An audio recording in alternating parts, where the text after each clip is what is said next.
Le coup de tocsin. Et le coup de tocsin que vous attendez tous, c'est au Bon Tweet évidemment. Bonjour Bon Tweet, comment allez-vous? Bonjour Clémence, bonjour à tous. Écoutez, ça va bien et vous? Bon, ça va bien aussi. Alors de quoi vous allez nous parler aujourd'hui? Écoutez, aujourd'hui, on va entrer directement dans le vif du sujet. Donc voilà, le nœud coulant est en train de se resserrer autour du cou des Français. Voilà, je me comprends. Ah oui, c'est vraiment entrer dans le vif du sujet ça. Vous voulez peut-être nous en dire un petit peu plus? Volontiers Clémence. Alors, j'ai une bonne et une mauvaise nouvelle. Je commence par quoi? Bon, la bonne, on n'en a pas souvent ces derniers temps. Bon, ok, donc la bonne nouvelle, c'est qu'a priori, il n'y aura pas de guerre en Europe de l'Ouest, en tout cas pas tout de suite. C'est effectivement quand même une super nouvelle. Et du coup, c'est quoi la mauvaise? Et bien la mauvaise, c'est qu'on va se faire plumer. Ah oui, ça c'est moins cool. Oui, je vous fais pas dire. Et le pire, c'est que comme d'habitude, à part les complotistes, personne ne voit rien venir. Pourtant, c'est pas faute de l'avoir annoncé depuis quelques années. Bon alors, redites-le une bonne fois pour toutes, même si a priori chez Toxin, on a une audience assez consciente de tout ça. D'accord, donc en résumé, c'est le crime presque parfait. Mais heureusement, l'inspecteur au bon tweet a vu clair dans leur jeu. Alors, vous voulez bien nous récapituler les différents enchaînements d'événements de ce crime presque parfait, inspecteur? Mais bien sûr, donc juste au moment où on se dirige vers une paix en Ukraine, Poutine, selon Macron, deviendrait subitement une menace existentielle pour le reste de l'Europe. Donc ça fait un peu comme une envie subite de pisser, quand même, mais bon, admettons.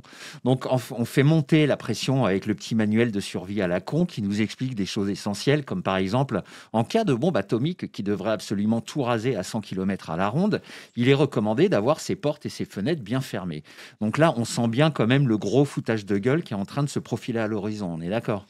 Oui, c'est une recommandation assez étrange, il faut bien le reconnaître. Bah oui, et c'est rien de le dire. Alors pourquoi pas, tant qu'on y est, nous demander de bien laisser un verre de whisky et une friandise sur la cheminée le 24 décembre au soir pour le passage du Père Noël. Ah, Mais- parce que vous, c'est whisky, vous, pour le Père Noël. Ah oui, oui, bien sûr. Bah oui, quand même, le mec, il fait quand même le tour du monde. Mais bon, comme à chaque fois dans un tour de magie, si on veut comprendre ce qui se passe, il faut jamais regarder la main que nous montre le prestidigitateur, mais celle qu'il nous cache. Ah bon, et c'est laquelle, celle qui nous cache alors? Eh ben, c'est celle qui est en train de voler la dernière richesse des Français, leur épargne. Donc je continue. D'abord, on fait flipper. Ensuite, on dit que donc, compte tenu de cette menace, il faut réarmer. Ensuite, on nous dit évidemment que pour réarmer, il nous faut de l'argent, parce que le petit Mozart de la finance, il a eu 2 ou 3 petits soucis de gestion.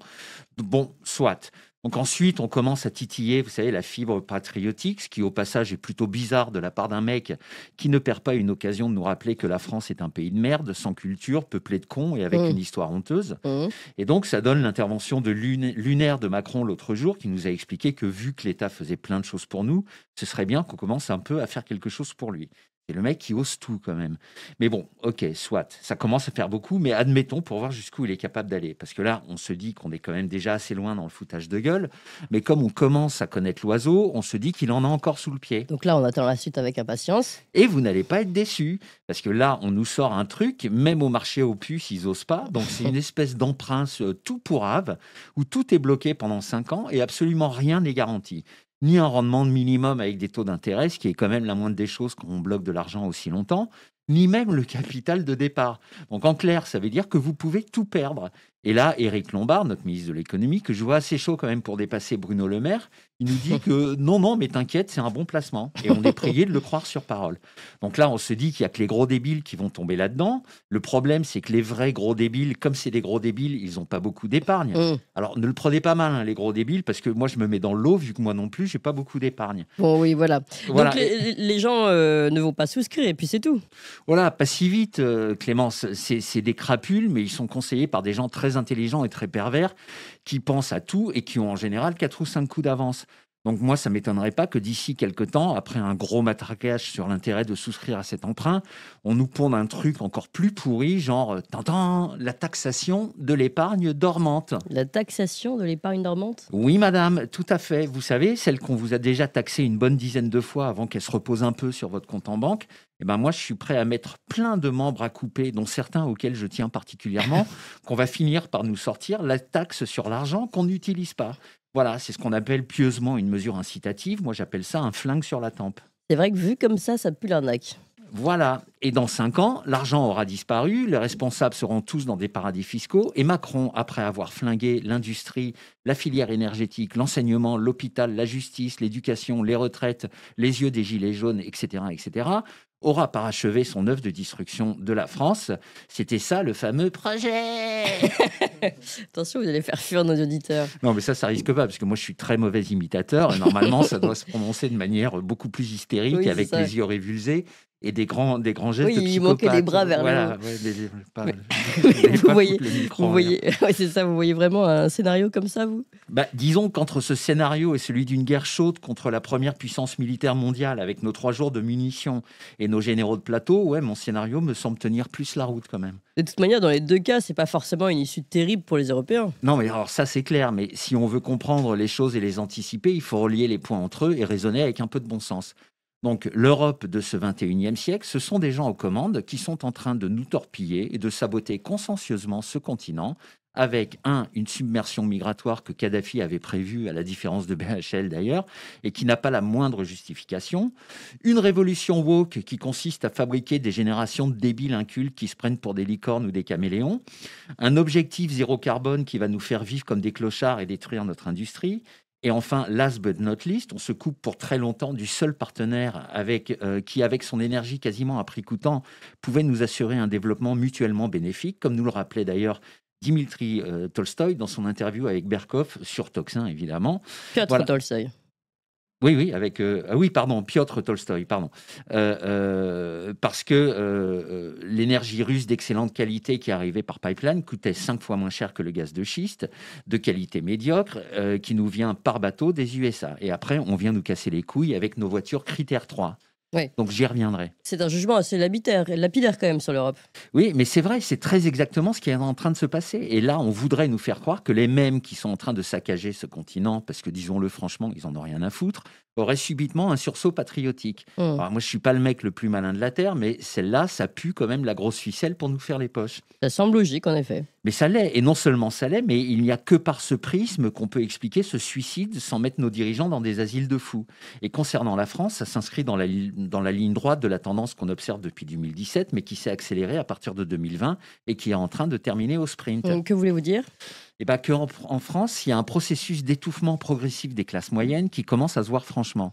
Donc pour Monsieur Tout-le-Monde, c'est une évidence et ça s'est fait de manière extrêmement méthodique. Donc ça a commencé par le prélèvement des impôts à la source. Là, on nous a évidemment expliqué que c'était plus pratique. Ouais. Et en fait, les gens commencent à comprendre ce que nous, on expliquait à l'époque, à savoir que quand tu payes d'abord, c'est beaucoup plus difficile d'exprimer ton mécontentement Évidemment. que quand tu déclares tes revenus après. En clair, la grève de l'impôt n'est plus possible. Ensuite, on a eu cette succession d'événements avec nos dirigeants qui ont pris à chaque fois les pires décisions pour plomber les gens. Vous savez, le confinement, les sanctions contre les Russes, les politiques énergétiques qui confinent à la folie furieuse, etc., etc. Mais comme à chaque fois, le passage à la caisse se faisait après des périodes de stress intense, c'était plutôt ressenti comme des soulagements par les gens, alors qu'ils se la faisaient mettre profond quand même. Ouais. Donc c'est le fameux moindre mal sur lequel Macron joue depuis qu'il est au pouvoir. Oui, c'est plutôt moche comme tableau. Mais moche, c'est diabolique, vous voulez dire. Donc je continue la progression. Ensuite, on a commencé à se rendre compte que plus les impôts augmentaient, moins l'État donnait quelque chose en échange. Voilà, donc ceux qui n'ont pas encore vu ça ont vraiment de la merde dans les yeux. Donc on a l'hôpital qui est en train de mourir, l'éducation nationale qui se reconvertit exclusivement dans le Kama Sutra, la police qui devient une milice privée au service exclusif de l'État, les transports qui coûtent horriblement cher et qui fonctionnent horriblement mal, etc. etc. Bref, il n'y a plus rien de public qui fonctionne correctement et on se dirige vers une privatisation et une ubérisation de la société française, soit l'exacte antithèse de ce qu'a été le modèle français que le monde nous a envié pendant des décennies. Et puis, il y a quelque chose de beaucoup plus insidieux et de beaucoup plus silencieux qui est en train de se produire. Qu'est-ce donc? La destruction progressive de tous les petits commerces et toutes les PME. Et là encore, j'affirme qu'à moins qu'on ait des gros débiles au gouvernement qui ne comprennent rien à l'économie et au fonctionnement d'un pays, c'est quelque chose de voulu. Alors, à quoi vous voyez ça? Vous savez, à toutes les petites décisions qui sont franchement dégueulasses, totalement improductives et dont on sait bien qu'elles ne vont peser que sur les petites structures. Donc la semaine dernière, vous avez reçu cette boulangère du Périgord qui expliquait comment, entre le prix de l'énergie et les taxes débiles sur les emballages des baguettes, on pouvait aboutir à la fermeture d'une majorité de boulangeries indépendantes. Et si ça continue comme ça, il ne restera plus que les gros réseaux. Ou quand Macron brade à des intérêts étrangers tous les fleurons industriels de la France, c'est pas uniquement des pépites technologiques qu'il laisse partir, c'est toutes les PME qui travaillaient pour ces grosses structures qui vont mettre la clé sous la porte. Donc vous n'allez pas me dire qu'un Mozart de la finance peut ignorer un truc pareil. C'est clair. Sauf si c'est pas vraiment un Mozart de la finance. Oui, mais même au niveau brevet des collèges, c'est un truc qu'on est censé avoir compris quand même.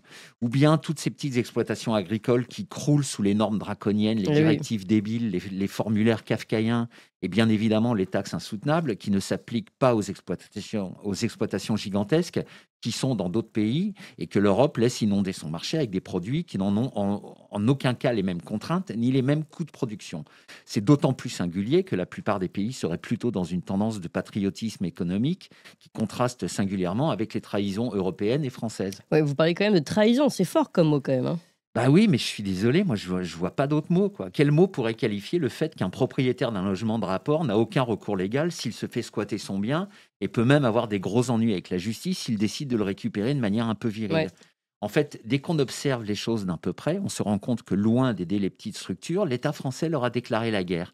Et les armes sont terribles. Oui. De l'interdiction d'utiliser une voiture trop vieille pour un petit artisan, à des prix prohibitifs des matières premières dans les grandes enseignes, ce qui pénalise forcément tout ce qui n'est pas une multinationale, ça canarde dans tous les sens. Ouais, mais vous n'exagérez pas un peu quand même? Mais allez vous promener dans les centres-villes des petites villes de province, la moitié des boutiques sont fermées et on est en train de détruire sciemment tout le tissu économique de la France. Alors, il faudrait faire quoi selon vous? Eh ben, avant une grosse révolution qui risque d'arriver parce que voilà, je pense qu'il faut s'organiser pour se passer de plus en plus de l'État, de ses normes, de ses règles qui apparaissent de plus en plus clairement destinées à nous pourrir la vie plutôt qu'à bien faire marcher la société. Mais c'est illégal? Bah, pas forcément, non. Il y a des moyens de faire des choses en marge de l'État sans être forcément dans l'illégalité, mais surtout, il faut apprendre à être solidaire. Et il faut que les gens s'entraident au niveau local, un peu, vous savez, sur le principe des ruches prôné par Juan Branco. Vous avez des exemples? Oui, alors par exemple, en région, vous avez des entreprises, vous savez, qui fabriquent des matériaux de construction. Donc, en principe, elles ont l'interdiction de vendre à des particuliers ou à des toutes petites structures. Elles doivent obligatoirement vendre à des intermédiaires qui, eux, vendent aux petits en prenant au passage des marges conséquentes. Voilà, donc dans ce schéma, seuls les gros finissent par subsister. Et ben, localement, ces producteurs devraient pouvoir vendre directement aux tout petits ou aux particuliers avec des conditions préférentielles. Parce que si on continue à favoriser les gros au détriment des petits, on aboutira vite à la société dystopique voulue par Macron, à savoir une économie concentrée dans les mains des géants, plus aucun corps intermédiaire et en bout de chaîne des gens qui subissent. Et puis, en parlant d'illégalité, c'est pas hyper légal de tuer froidement des entreprises et des exploitations. Donc, je vous rappelle que tous les ans, depuis le Covid, on bat des records de faillite. Bref, on nous a déclaré la guerre et il n'y a rien dans la Constitution ou la loi qui nous interdit la légitime défense. Donc moi, je dis, commencez à vous organiser localement, multipliez les initiatives, soyez solidaires, soyez soudés. Après tout, votre seul délit, c'est de vouloir vivre. Et ça se plaide, je suis certain qu'on trouvera plein d'avocats pour épouser cette cause. Bon, bah, en tout cas, le message est passé. Merci pour eux. Un dernier sujet? Oui, et ben figurez-vous, ma chère Clémence, que vous me connaissez, vous savez que je suis un grand fan de Tocsin, de son ton, de la diversité de ses sujets et de son côté anti-langue de bois. Ouais, merci, c'est très gentil, mais apparemment, il y a un mais. Oui, tout à fait. Je trouve qu'il manque une rubrique et qu'on retrouve sur toutes les chaînes mainstream et qui est essentielle. Ah bon, laquelle? La rubrique météo, Clémence. Vous Ah savez oui. que c'est très important, la rubrique Tout à météo. Dans certains pays, comme en Italie, ce sont souvent les militaires qui la présentent. En tout cas, fut un temps. Bref, c'est un sujet extrêmement important, disais-je. À ce point-là? Oui, par exemple, en France, on a une toute autre approche qui consiste à prendre des jolies femmes qui viennent adoucir par leur sourire enjôleur l'odieux agenda mondialiste dissimulé dans le cheval de Troie des annonces météo. Ouais, vous parlez quand même de cheval de Troie des annonces météo. Oui, Clémence, tout à fait. Car figurez-vous que la météo ne sert plus à prévenir les gens du temps qu'il va faire. Comment ça? Bah, pour des mecs qui ont inoculé un poison dans le corps des gens, et je pèse mes mots, vous vous doutez bien qu'ils s'en tartinent le fion, qu'on ait froid, qu'on ait chaud ou qu'on se mouille. Donc la météo, ça sert désormais à véhiculer l'une des facettes de l'agenda mondialiste, la menace climatique destinée à nous faire accepter une bonne grosse vie de merde, pendant qu'une élite oligarcho-politique aura absolument tous les droits. Mais vous voulez en venir où? Eh bien, Clémence, je vous propose ni plus ni moins de lancer une rubrique qui sera dans l'esprit de Tocsin, à savoir une météo honnête. Une météo honnête, bah, ça consiste en quoi? Je redoute le pire là. Non, rassurez-vous, vous allez voir, ça va très bien se passer, comme dirait Gérald Darmanin à Apolline de Malherbe. Là, comme c'est le tout début, je ne vais pas trop compliquer le truc. Donc, je vais ne vous présenter que 3 cartes. D'accord, allez-y. Bon alors, la première carte, voilà, merci, c'est celle des températures pour demain. Donc, voilà, vous le voyez, on est au printemps, mais ça reste frais quand même. Donc, on sent bien qu'on vient de sortir de l'hiver, puisque demain matin, nous aurons un petit 8 à Paris, 4 à Lille, 7 à Strasbourg, 6 au Havre, 5 en Bretagne. Dans le sud, ce sera un petit peu mieux puisque nous aurons 10 entre Lyon et Genève, 12 à Marseille, 14 en Corse et à Bordeaux, 13 à Biarritz avec quelques entrées maritimes. Alors, j'ai aucune idée de ce que ça veut dire, mais j'aime bien l'expression, j'ai souvent entendu. Bref, et voilà. Et un 15 à Perpignan. Oui, bah, votre météo net, c'est une météo classique, quoi. C'est quoi la différence avec les chaînes mainstream? Bah, attendez, j'ai pas fini. Donc voici la deuxième carte, si on peut la voir. Oula, c'est quoi ça? Alors ça, c'est la température ressentie dans les rédactions de BFM et de TF1. Donc je précise au passage que les présentatrices météo ne sont absolument pas responsables de ces cartes, puisque les consignes, ça vient de tout en haut. Oui, de la direction de la chaîne. Non, bien plus haut, Clémence. Bah, ne me dites pas que ça vient de Macron. Encore plus haut, ça vient de Bruxelles, de Soros, de Bill Gates et de toute la petite vermine qui veut nous convaincre que ce qu'on ressent est faux et que la vérité est dans la télé.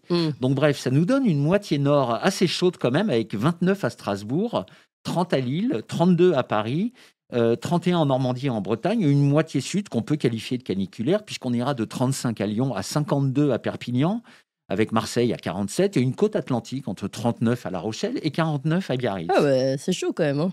Oui, mais rassurez-vous, Clémence, c'est chaud, mais c'est aussi archi faux.